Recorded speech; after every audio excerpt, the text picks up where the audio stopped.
My mom, Patricia, listened in disbelief as my brother Daniel uttered those words. Mom, if Dad's gone, the company's all mine. She responded calmly. Well, obviously, Daniel. Plus, if you do the math, there's supposed to be a sizable inheritance in Plan B with Dad's life insurance. We could live large for a while. It's like a bonus, huh? Got to thank our absent Dad. I felt like I was about to explode with anger. What was wrong with these people? This was unforgivable. I couldn't let them have their way. Just as I was about to yell, I got a call from Dad in the hospital. This story goes back a few months. My name is Christopher. I'm a 33-year-old architect working at a design firm. I moved out of my family home and now live alone in a nearby condo. Being single is a little lonely, but I love my job and live a fulfilling life every day. Today is a day off, and I had plans to meet with my dad, James. Ah, Christopher, how have you been? Dad showed up for our meetup with his usual warm smile on his face.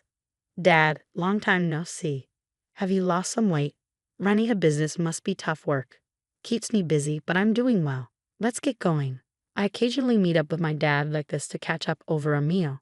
Today, Dad invited me to join him for some volunteer work.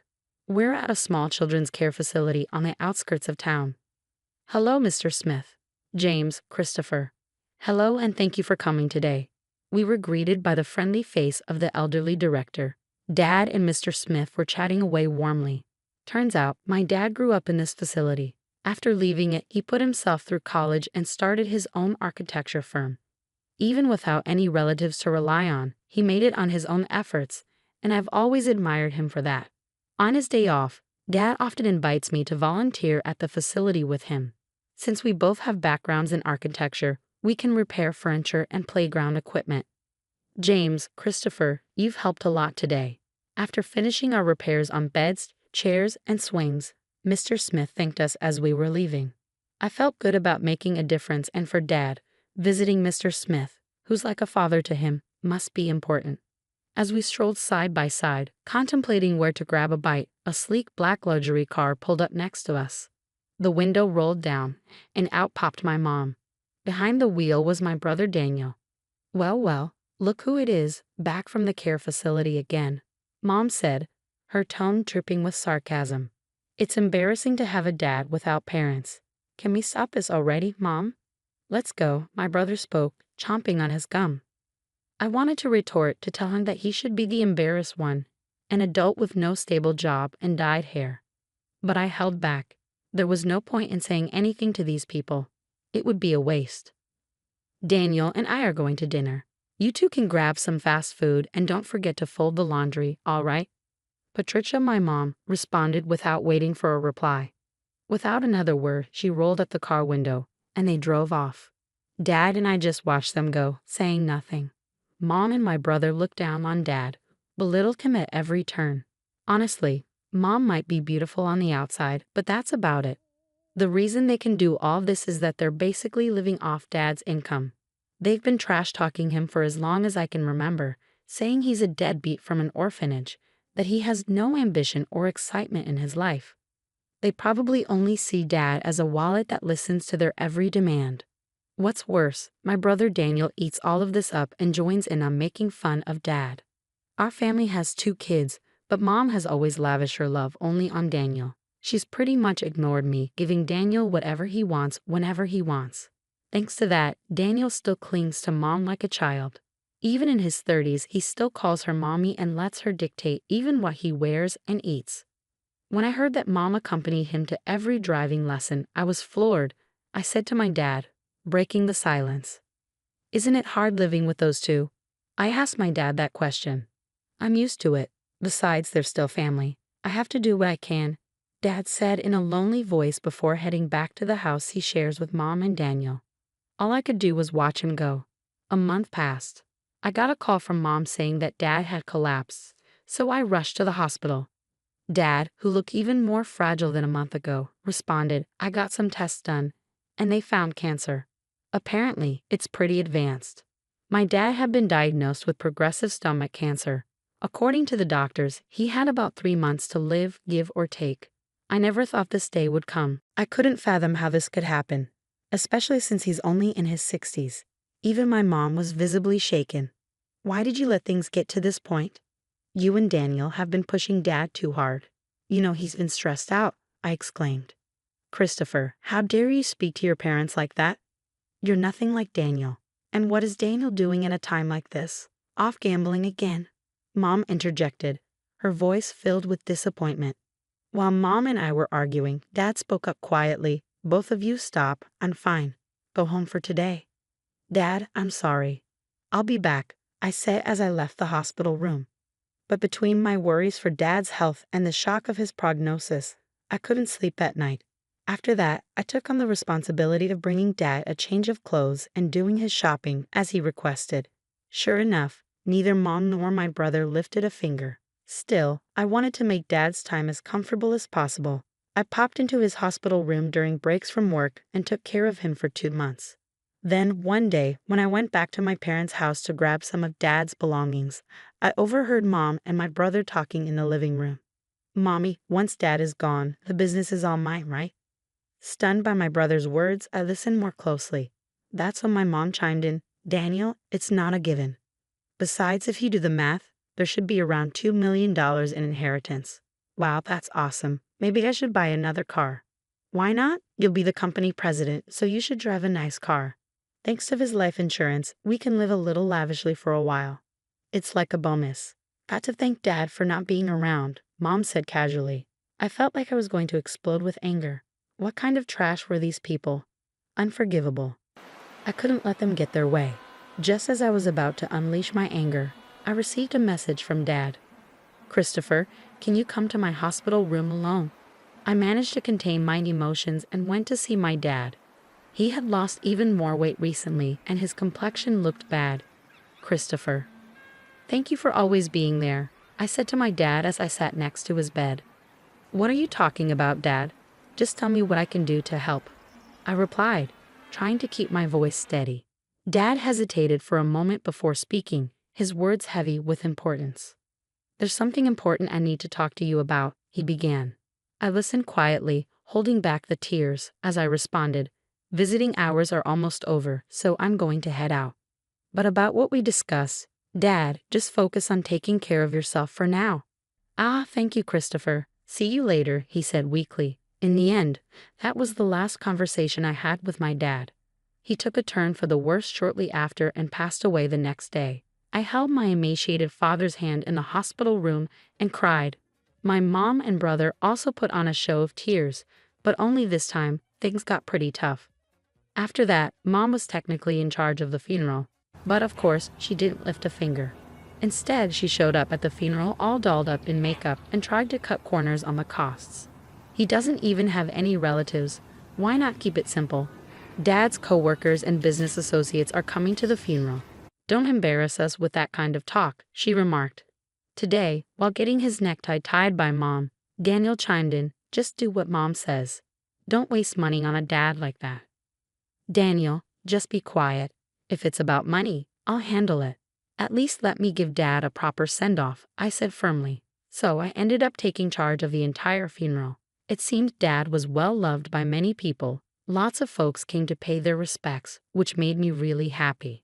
About a week had passed since the funeral ended, and that's when Mom spoke up. Now that we're a family of 3, finally got that person out of the picture. Now the $2 million inheritance is all ours, right? Daniel and Dad's company too. Man, I'm finally going to be the boss. Listen up, Christopher, you better give up your inheritance. Just after the funeral had ended, they were already talking about this stuff. Annoyed, I replied. Dad had already arranged all the inheritance matters with the lawyer. I have the contact details. What? Why didn't you say that sooner? Call the lawyer right now, my brother exclaimed. That's right, Christopher, hurry up, added my mom. So I dialed the number on the business card that Dad had given me. Not long after, the lawyer arrived, a woman in her mid-30s. I'm Attorney Williams. I've been authorized by James to handle matters concerning the inheritance. I'm very sorry for your loss, he said while shaking hands. My brother Daniel remarked, Wow, I thought lawyers were all old dudes. You're quite the looker. Got a boyfriend. Oh, Daniel, do you like her? Mommy prefers someone younger. Knock it off, both of you, I scolded. Thank you for coming all this way. Please come in, I added, ushering Miss Williams into the room. We listened to what she had to say. Let me explain. First of all, concerning the company, James had told me before he passed that it would be transferred to an acquaintance's company. I've been proceeding with the paperwork. What does that mean? I was supposed to become the CEO. I've heard nothing of the sort. My brother raised his voice in protest. For the sake of the employees, the company will be merging with a trusted and skilled company that your father was fond of. The other company has already agreed, so there's nothing that can be done. That damn outsider. Damn it, my brother exclaimed.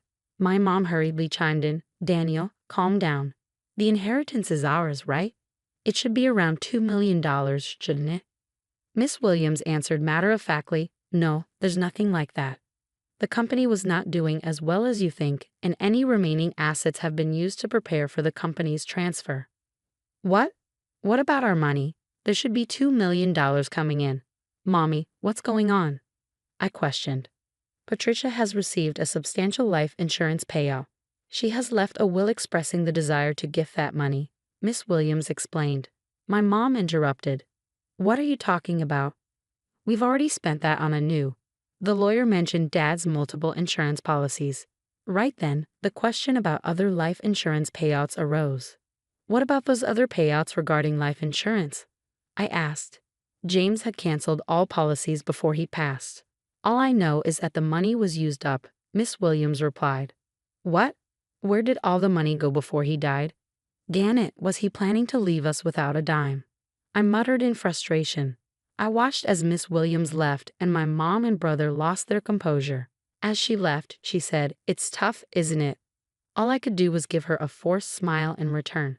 Later, I looked up at the night sky, recalling the last conversation I had with my father while walking. Christopher, would you take over the company if I die? There might not be much in assets, but I should be able to leave you at least the insurance money.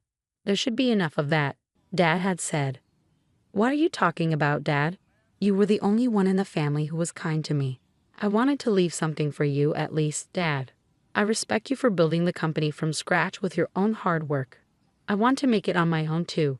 I don't need the company or the insurance money, but if there's any inheritance left, I want you to use it as you wish. I'll help in any way I can, I had replied. Christopher, thank you. Thank you, Dad had said with gratitude. As I continued walking, I realized I had arrived at the facility, despite it being night. Mr. Smith was in the yard, and when he saw me, he ran over in tears. Christopher, James passed away so suddenly. He told me not to come to the funeral. But actually, Mr. Smith, my dad was grateful for both you and the facility. I just found out too, a little while ago. James made a large donation to the facility, a really large one. Now we can buy the things the kids need. We might even be able to renovate. Thank you, but I wish James could have lived. I wish he could have been. While comforting a tearful Mr. Smith, I found myself crying too. Looking up at the starry sky, I whispered in my heart, Dad, you did it. You really did it. A few months later, I had occasionally met with lawyer Miss Williams to handle the intricate legalities of transferring the company and settling the estate. This was to be my last meeting with her. After expressing my gratitude for her support, Miss Williams offered her condolences once more, comforting me in a considerate manner. As I was seeing off Miss Williams, I thought about how I might never see her beautiful face again. She was such a kind and gracious person. Just then, as I was waving goodbye, a familiar car pulled up beside Miss Williams, and out jumped my brother wielding a metal bat. Ah, hey, what the heck are you doing? I yelled, quickly tackling my brother. Shut up. Let go of me. His face turned red as I held him down on the ground. He was struggling. Were you trying to attack Miss Williams? What's going on? What's going on? I demanded. Because of her. I didn't get the company or the money. It's her fault. Damn it. That's ridiculous. This isn't Miss Williams' fault, I responded. I had thought he was foolish, but this was beyond anything I'd expected. While shielding a trembling Miss Williams, I called the police. Inside my brother's car, not just a bat, but also a rope and a stun gun were found. Clearly weapons. He was swiftly arrested. When our mother found out, she fumed, You'd send Daniel to jail, your own family. How heartless. I replied calmly, I no longer consider you or him family. My only family was my late dad. I'm cutting ties with both of you. Mom was still ranting, but I ignored her and cooperated fully with the police investigation. I later found out that my brother had also been repeatedly harassing Miss Williams online, making vulgar comments and slandering her. Threats had even been made, and the police were in the process of identifying him. My brother was sentenced to jail for his attempted attack on Miss Williams. She also sued him in civil court for defamation, and he was ordered to pay damages too. Please take every penny he has if that'll make him reflect on his actions. I'm truly sorry for all this, I said upon my apology. Miss Williams gave a faint smile and said, I'll do just that. Thank you for saving me from a dangerous situation. From now on, I hope you at least find happiness, Christopher. Several months later, when spring arrived, I found myself at Sakura Garden. Today, it wasn't for volunteering, it was a business meeting. Thanks to the funding from my father's donation, the aging facility was planning a renovation. Mr. Smith had approached me for the architectural design. I initially declined, citing my inexperience, but Mr. Smith was unyielding. James always proudly said, Christopher will become an exceptional architect. He's already surpassed me. We can do this because of James. I'd really like for you to take on this project, Christopher, Mr. Smith insisted. With sentiments like that, how could I say no? I wanted to create a wonderful building that brings even a small amount of happiness to the kids and Mr. Smith. I'm sure my dad would have been proud of that. As for my brother, well, he hasn't changed even after his sentencing. Actually, he's become even more irresponsible. Though he avoided jail due to probation, he still begs our mom for money daily, starts drinking in the afternoon, and gambles away what he borrows. My mom is being pushed around by my brother every day. The large house we lived in, thanks to my dad, along with the car bought with insurance money, were sold to pay for Miss Williams' compensation and my brother's bail. Now, it seems they live together in an old apartment. A friend told me she's lost her beauty and looks more like an old woman now. She brought this upon herself, but I hope she at least reflects on how she treated my dad poorly before he passed away and raised my brother to be such a mess.